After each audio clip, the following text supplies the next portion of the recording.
Ce matin à Montpellier, le nettoyage s'est amorcé, mais les traces de l'inondation provoquée par le Lèze sont encore visibles. C'est la 3e fois en 3 ans. Les riverains se sont habitués mais restent vigilants. Quand il pleut et que la pluie elle est un peu plus conséquente, il faut ranger les terrasses parce que si la pluie elle monte un peu, ça prend tout et ça peut être dangereux. Un danger bien réel pour nombre d'habitants du Gard et de l'Hérault la nuit dernière.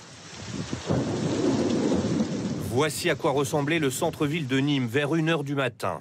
En moins de 2 heures, il est tombé l'équivalent d'1 mois et demi de précipitations. Certains habitants ont les plus grandes difficultés pour se mettre à l'abri. Cette conductrice s'est retrouvée bloquée dans sa voiture. J'avais plus l'impression d'avoir peur, c'était de ne pas sortir de la voiture. Que l'eau, elle monte et que les pompiers ne viennent pas à temps. Un peu plus au nord, à Prades-le-Lez, il faudra encore plusieurs jours pour assécher ce parking. Hier après-midi, en quelques heures, 2 orages cévenols s'abattent sur la commune. Alors cet emplacement, c'était une rivière, avec 20 cm d'eau environ qui coulait jusqu'à l'entrée du garage. 80 cm d'eau sur près de 600 mètres carrés doivent encore être pompés. L'ascenseur de l'immeuble est hors service. Pour compter un mois de réparation. Les habitants qui le peuvent devront donc emprunter les escaliers. Dans la région, plusieurs routes ont disparu sous des torrents comme ici, à Saint-Gély-du-Fesque. L'eau s'infiltre partout et ruisselle même le long des compteurs électriques. La nuit dernière, 130 000 éclairs ont été recensés dans le Gard et l'Hérault. La ville de Nîmes, pardonnez-moi, a subi la nuit dernière un violent orage à 1 de plus. En 2 heures, il est tombé plus de 135 mm d'eau. Les pompiers du Gard ont effectué plus d'une 60aine de sorties. 3 personnes ont été blessées et ce soir, l'heure est au nettoyage. Antoine Casabonne et Emma Alonso sont sur place. Après le déluge, de l'eau partout, jusque dans les caves. Dans cette résidence de Nîmes, il faut désormais nettoyer les dégâts. On a mis en place un moyen de pompage pour évacuer l'eau, pour remettre en service la chaufferie pour les habitants. Et cet immeuble n'est pas le seul. De nombreuses habitations ont subi les trompes d'eau déversées par les violents orages de la veille. Alors depuis ce matin, cette entreprise de nettoyage croule sous les appels. Nous, nos équipes, depuis ce matin, n'arrêtent pas, surtout sur des cages d'ascenseurs inondées, des caves inondées, des parkings. On a dû même reporter certains chantiers qui étaient prévus ce matin, qu'on a considéré de moins urgents par rapport aux inondations. Donc on a dû revoir totalement le planning. Cette auberge de jeunesse en a fait les frais. Tout est gondolé, donc on avait 10 cm d'eau, bon, le sol est encore trempé. Ce matin encore, son rez-de-chaussée était totalement inondé. Réparer les dégâts pourrait lui coûter cher. C'est des draps, des choses du stock qu'il faut renouveler. C'est un budget parce que c'est pas prévu. Un peu plus loin, même constat dans ce centre de contrôle technique, l'eau s'est infiltrée dans le matériel. Tout ce qui est à terre, en fait, comme ça, qui est encastré, si vous voulez, ça a été complètement inondé et toutes ces machines sont à l'arrêt. Ce gérant n'a pas eu le choix, il a dû stopper net son activité. À l'heure actuelle, on est fermé, on essaye de récupérer le téléphone, Internet. Vous savez, quand il y a une inondation, en fait, tout est problématique et c'est un très très long processus parce qu'il faut résoudre les problèmes un par un. Cet après-midi, la pluie a cessé, mais les Nîmois restent vigilants. De violents orages sont de nouveau attendus dans la soirée.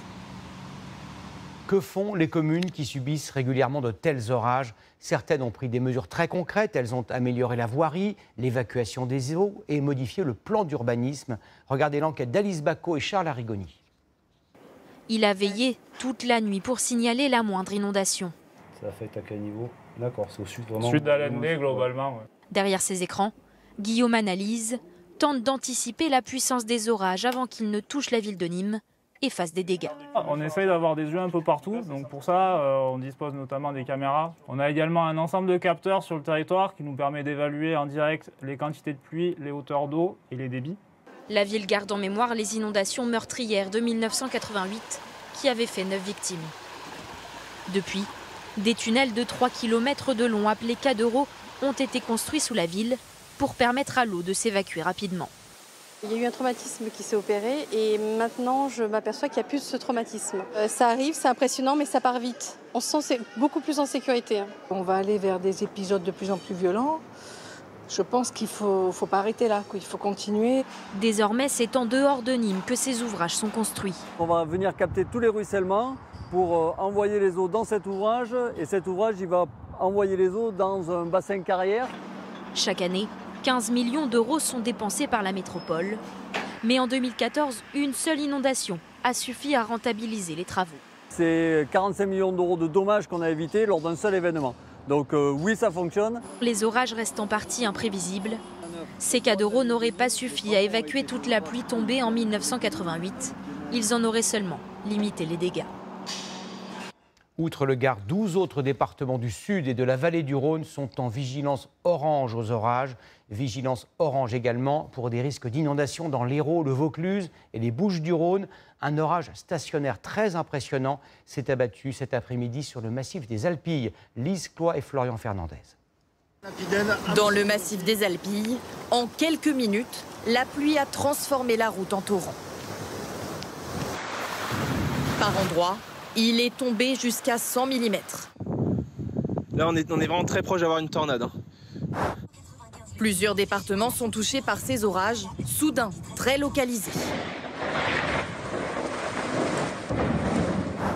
À plusieurs centaines de kilomètres, des grêlons de la taille de balles de golf s'abattent sur le département du Rhône.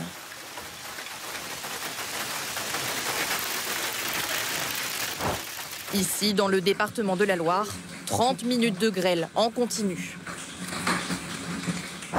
À Saint-Just-la-Pendue, toujours dans la Loire, la véranda de cet habitant n'a pas survécu à la tempête. La grêle a fait des trous de presque 4 doigts. Ça fait beaucoup de dégâts. Il pleut encore un peu. Les caves sont inondées. Une autre vague d'orage est attendue cette nuit.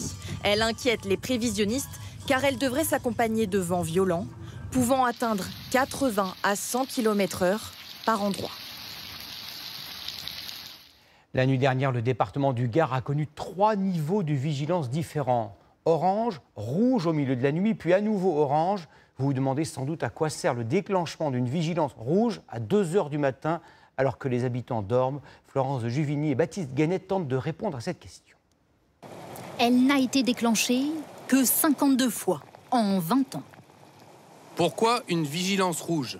Elle prévient d'un phénomène météo dangereux, d'intensité exceptionnelle, souvent difficile à anticiper. C'est le travail des prévisionnistes. Et c'est pour ça que dans cette salle, c'est l'observation, les yeux des ingénieurs qui, 24 heures à 24 heures, vont suivre et détecter le moment où le système s'emballe. Météo France peut déclencher une vigilance à toute heure, en prenant en compte d'autres critères que météo. Y a-t-il par exemple du monde sur les routes? L'orage touchera-t-il une zone habitée? Car la vigilance rouge impose un changement de comportement. Quelles conséquences? En alerte orange déjà, voici les recommandations. Ne pas descendre dans les caves et les sous-sols, limiter ses déplacements et s'éloigner des cours d'eau.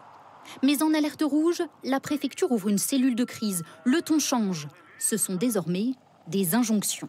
Restez chez vous dans les étages, ne prenez pas votre voiture et laissez vos enfants à l'école. Mais comment recevoir ces consignes? Comment améliorer le système d'alerte? Jusqu'alors, ce sont les collectivités qui alertent les habitants par des SMS, des appels ou des sirènes, pas toujours efficaces. Depuis juin, le gouvernement a lancé un nouveau dispositif, FR Alerte. Rien à télécharger sur votre portable. Si vous vous trouvez dans une zone à risque, à ce signal bien particulier, vous recevez une notification avec toutes les consignes à suivre.